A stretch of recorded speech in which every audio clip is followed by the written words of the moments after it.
The Galactic Research Station orbited the crimson moon of Zetar 7, its sleek, metallic hull reflecting the distant star's amber light. Inside the xenobiology wing, a team of alien scientists huddled around a containment field, observing what they had designated as Species X447, the KRATH single quotes, IX. Dr. Vel, a four-armed Zentari with crystalline skin that refracted light in nervous patterns, adjusted his optical sensors. Fascinating, he whispered, his translator converting the clicks and whistles into standard galactic common. The venom glands produce a neurotoxin 17 times more potent than anything we've documented. His colleague, a floating Etherian named Quisp, pulsed an anxious shade of purple. The mortality rate is 100% across all tested species. Even our most advanced medical technology cannot counteract it. The creature within the containment field was nightmare-given former serpentine horror, 12 feet long, covered in obsidian scales that seemed to absorb light itself.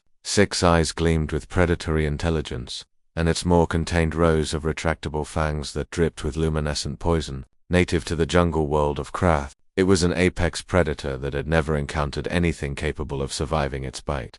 The autopsy reports from the Krath expedition are disturbing, added Dr. An insectoid Vrixtal whose mandibles clicked thoughtfully. 3 colonists, all dead within minutes of exposure. The research team had spent months studying the creature, attempting to develop an antivenom, but every simulation ended in failure. The Krathix's toxin attacked the nervous system, the cardiovascular system, and cellular structures simultaneously, a perfect killing mechanism, honed by millions of years of evolution. That's when the humans arrived. Linda Martinez stepped into the observation deck, her boots clicking against the polished floor. She was compact and muscular, with dark hair pulled back in a practical ponytail and eyes that held the kind of calm confidence that made the alien researchers instinctively nervous. Humans had that effect, something about their forward-facing predator eyes and their unsettling tendency to smile, baring their teeth. So this is the big scary snake everyone's panicking about? Linda asked, pressing her face close to the transparent containment field. Dr. Velther's crystalline plates flashed an alarmed red. Please maintain a safe distance. That creature is phenomenally dangerous. It's venom, yeah, I read the file, Linda interrupted, waving dismissively. Neurotoxic, hemotoxic, nasty stuff. She tilted her head, studying the Krathix with professional interest. Reminds me of an inland taipan mixed with a king cobra. Maybe some gaboon viper thrown in.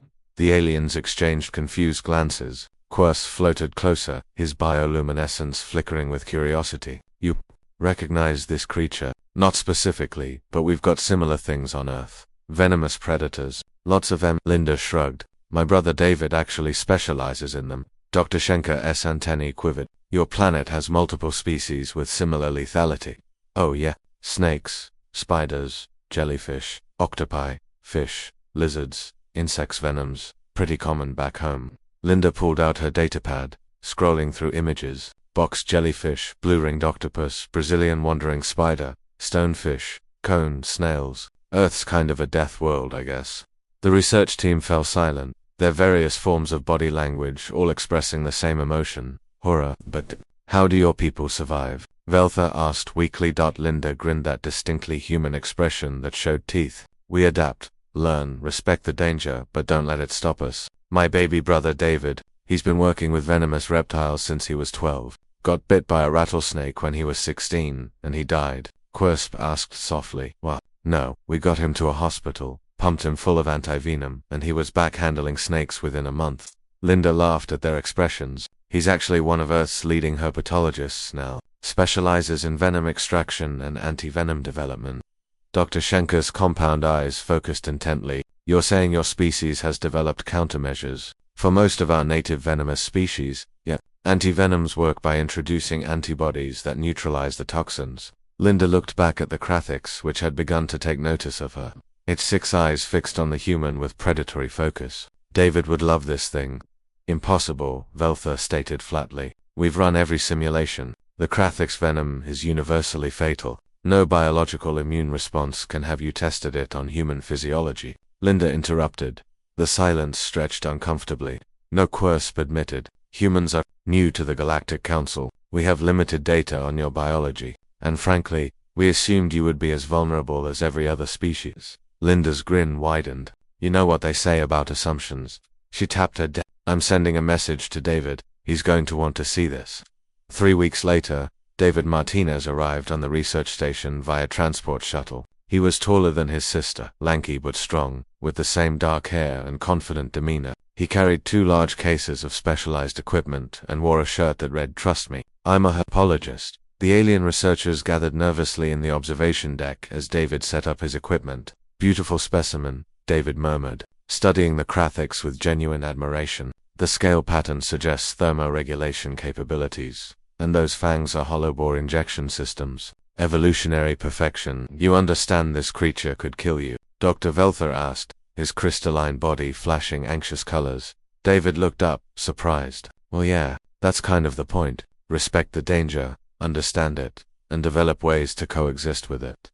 He pulled out a specialized extraction device. "I'll need to milk it first, get a venom sample for analysis." What happened next would become legendary. In galactic research circles, David entered the containment field, actually walked into the same space as the deadly nothing but a reinforced suit and thick gloves. The Krathic struck immediately, its massive jaws clamping down on the reinforced sleeve of David's suit. The alien researchers watched in frozen horror as the creature pumped venom into the protective material. David remained calm, using practiced movements to secure the creature's head and position a collection vial beneath its fangs. "Good boy," he murmured. "Just a little more." When he emerged 15 minutes later with multiple venom samples, the aliens stared as if witnessing a resurrection. Quisp whispered, "How are you alive?" "Protective equipment, proper technique, and years of experience," David replied, carefully sealing the venom containers. "Now let's synthesize an anti-venom." Over the following weeks, David worked tirelessly in the station's laboratory. He explained the process to the fascinated alien researchers, introducing the venom to host animals, in this case carefully selected Earth horses that had been brought for the purpose, harvesting the antibodies they produced, and purifying them into an effective antivenom. But the real shock came during the testing phase. "I'll need a human subject to verify effectiveness," David announced casually. "Absolutely not." Dr. Velther's crystals flashed a violent red. "We cannot authorize." "I volunteer," David said simply. Linda, who had been observing the process, nodded. "I'll be on standby with the We've done this before." What the aliens witnessed next would fundamentally change their understanding of humanity. David allowed himself to be bitten deliberately by a juvenile its venom potent enough to kill any known galactic species within minutes. The alien researchers monitored his vital signs with growing panic as the venom entered his bloodstream.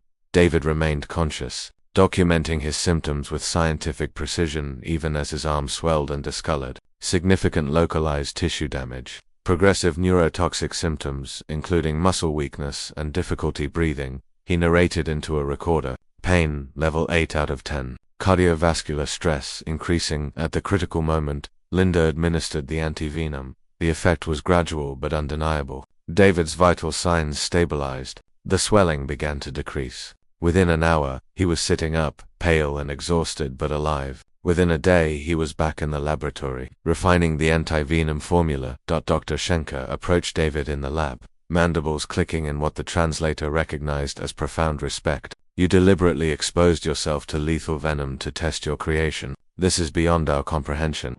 David looked up from his microscope, surprised. "It's just science. Calculated risk in service of knowledge. Someone had to be first, and I'm the most experienced. Besides," he added with a slight smile, "I've been bit before. Comes with the territory." "Your species is insane," Quisp observed, though his bioluminescence had shifted to an admiring gold. "Maybe," Linda agreed from the doorway, "but we're also really good at turning deadly things into solvable problems." The research station transmitted David's antivenom formula throughout the Galactic Council. Colonies that had been forced to abandon the resource-rich jungle world of Krath could now return, protected by human-developed medicine. The Krathiks, once considered an insurmountable obstacle, became just another challenge humanity had conquered. As the Martinez siblings prepared to depart, Dr. Velther approached them, his crystalline form pulsing with a color they'd never seen before, deep respect mixed with lingering bewilderment. "I must ask, the Zentari